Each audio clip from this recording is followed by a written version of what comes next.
Salut l'équipe, c'est de la sorcellerie les gars, vous allez voir à quel point c'est hyper précis. Je vous le dis direct, je pense qu'on a trouvé ce point bas. Pour le BTC, bien entendu, il y a cette histoire de gap, mais vous pouvez regarder la vidéo d'hier pour vous montrer qu'on peut vivre sous un gap sans aucun problème, même deux, évidemment. Et puis on va regarder tous ces points d'intérêt pour ce week-end, pour ce dimanche, mais aussi l'endroit où on rebondit, c'est encore chirurgical. C'est parti avec un BTC qui est juste en dessous des 61 000 $. On est à 60 900, pardon, on aimerait bien être à 69 000, on perd 1,8%. On a ETH qui retrace beaucoup plus fort, il perd 3%, il est à 2 900 $. Ça va faire notre jeu et de ce qu'on vise. On a Missile Sol qui perd 6%, Crypto Clébar pareil 5,4%, TRX lui qui prend 3%, c'est le seul qui est dans le vert, dans le bas du top 50. C'est la même merde. On a Cass lui qui perd 7%, pareil pour APT, et quand on arrive tout en bas, on a TAO qui perd 8,6%, il est repassé sous les 300 $, 246 $. On a Ingentive qui perd 8% et Yamix qui perd 7%. Bref, c'est vraiment dégueu, les gars, c'est de la sorcellerie, regardez-moi ça, comme c'est magnifique, comme c'est magique. On a tagué, mais au centime près, pour le coup, les 0,618 du dernier mouvement. Donc ça, c'était la target principale, potentiellement la target définitive. Donc bien évidemment, à partir de là, on espère avoir un joli rebond. En daily, ce serait bien d'avoir un petit W daily, ce serait quand même mieux. En H4, vous voyez, on essaye de commencer à le faire. Vous voyez juste là. Hop, ce joli petit W. Il faut qu'on vienne casser tout simplement les 61 100 $ pour valider ce W. En plus, il y a le MACD qui commence à croiser. Pour le coup, qui est très proche de croiser. On a même une belle divergence. Regardez, on a le cours qui descend et le RSI qui remonte. Il y a eu quelques bougies assez importantes de liquidation. Donc ça, c'est plutôt pas mal pour pouvoir repartir, même si la plus grosse, mais ça, c'était une liquidation, à mon avis, de short, pardon, plutôt. Mais on est sur une bonne zone de retour. Bien entendu, et c'est ce que nous dit notre ami BitGet. Donc on va voir bien évidemment ce que ça va donner. Du côté des liquidations, évidemment, les gros pics, ils se situent au-dessus des 70 000 $. Regardez, ça commence à être vraiment très très jeune avec plusieurs milliards. Et puis au-dessus des 72 000, là c'est vraiment la Bérésina pour le coup. Et bien évidemment, il y a quelques petits clusters un peu plus bas. Est-ce qu'on va avoir besoin d'aller les chercher? Et c'est là que ça devient très intéressant de regarder notre Bitcoin dominance. Regardez, je vous ai parlé de cette zone qui est hyper importante avec pas mal de résistance. On va voir si on va y aller, mais je pense que c'est là, enfin, on pourra avoir un retournement de marché. Et puis alors là, si on la perce, les gars, grande inquiétude. Et là, je pourrais peut-être me dire que le bull run, finalement, ce sera pas pour maintenant, ou alors tout simplement qu'il est fini. Donc on n'en est pas du tout là. Bien au contraire. Et d'ailleurs, si on regarde ETH-BTC, je pense qu'il prend une belle petite claque avec tous ces robots. Ouais, non, regardez, c'est très très propre. J'adore quand c'est propre comme ça. Mon Dieu, c'est vraiment de la sorcellerie. Encore une fois, j'avais même pas vu le graphique avant de préparer. Pour le coup, regardez comment on travaille, mais de très très près. C'est de ce support dont je vous parle depuis un moment. C'est très très propre. On a des petites mèches qui viennent grappouiller, mais aucune clôture de bougie. Donc ça, c'est vraiment très chouette. C'est la zone qu'on attendait avec le retour de ETH face à BTC. Pour le coup, les gars, je sais qu'il y en a beaucoup qui paniquent, mais en tout cas, si le marché doit se retourner, c'est maintenant pour repartir to the moon. C'est vraiment la zone la plus importante du côté du... Allez, on va regarder quand même Ishimoku, voir ce qu'il nous raconte. Hop, Ishimoku, vous voyez, regardez, en plus c'est très très propre. Vous savez, quand on traverse le nuage, on est attiré par le bas du nuage. Alors c'est pas, parfois on n'arrive pas à le toucher proprement, à proprement parler, mais c'est vrai que là on a été quand même plutôt pas mal grappillé, même si on pourrait aller plus bas. Mais moi, pour moi, ça me va. Du côté du weekly, je pense qu'on va avoir une bougie qui est un peu moche. Voilà, une grosse bougie bien bien dégueu.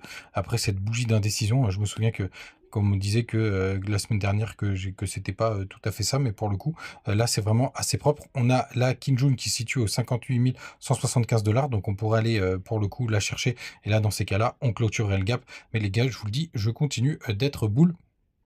Pour le moment, rien d'inquiétant, même si on a des belles corrections, mais même si évidemment, il faudra quand même checker de près la macro. On va essayer d'aller voir Investing pour le coup. Ça fait un petit moment qu'on n'a pas été voir notre ami le dollar, et je sais qu'il se prend une grosse méga claque. Et ça, c'est plutôt une bonne nouvelle. Regardez juste là, parce que là, du coup, on a inversé la tendance. On a un joli M qui est en train de se former. Et pour le dollar, c'est plutôt pas mal parce qu'en général, c'est des corrections qui sont un peu plus longues, ce qui nous laisserait la place pour aller chercher, pour aller faire ce petit bull run. Alors, sachez une chose, ça marche très très bien en daily. Souvent, quand vous avez des corrections comme ça et qu'il y a déjà eu un point bas comme celui qui est juste là, on vient gratter l'avant-dernier stop. C'est une pattern qui marche très très bien, notamment sur Bitcoin.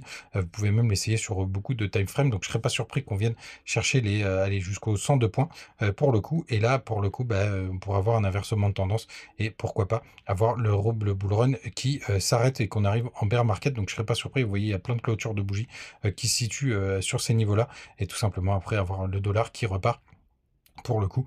Et derrière, malheureusement, vivre un bear market, plus le temps passe et plus je ne serais pas surpris que le bull run vraiment termine sur cette fin d'année 2024. Je sais qu'il y en a beaucoup qui pensent le contraire, mais moi les gars, je vous le dis, je serais vraiment pas surpris pour piéger tout le monde parce que le sentiment to the moon, pour le coup, il s'arrête. Regardez, il y a mes traits qui sont déjà positionnés. Dès qu'on arrivera sur cette zone jaune, pour le coup, sachez-le, regardez, c'est déjà écrit vendre, vendre, juste là.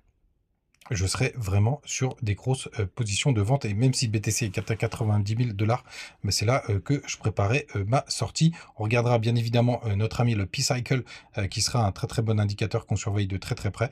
Pour le coup, hop, qui nous indique toujours les tops les tops du BTC. Donc qu'on regardera de très très près bien évidemment quand il viendra. Celui-là pour l'instant c'est pas le cas. Les clôtures de bougies c'est quand même pour la semaine prochaine, enfin demain pardon. Donc on ira voir tous les indicateurs.